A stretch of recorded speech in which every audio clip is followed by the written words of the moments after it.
Hello friends, welcome to my YouTube channel Odia ज्ञान। आजिर एही भिडियोरे श्री छद्म नाम प्रकाश पाइथिबा मठर संवाद और अनाथिनी उपन्यास उपरे जानिबा।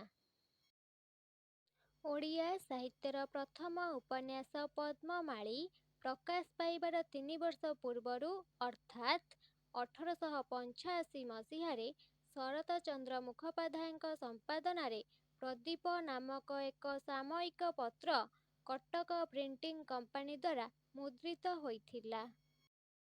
श्री छद्म नामरे केही जणे औपन्यासिक मठर संवाद और अनाथिनी नामक दुईटी उपन्यास रचना करी एही पत्रिकारे 1885 मसीहारे प्रकाश करथिले। मठर संवाद 6टी परिच्छेद 6टी संख्यारे प्रकाश पाइछि।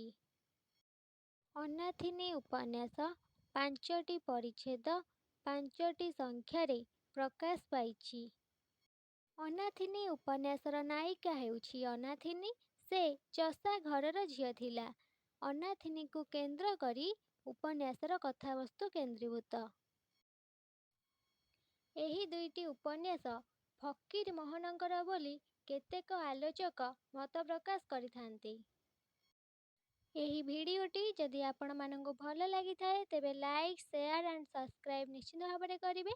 रहुछि धन्यवाद। जय जगन्नाथ।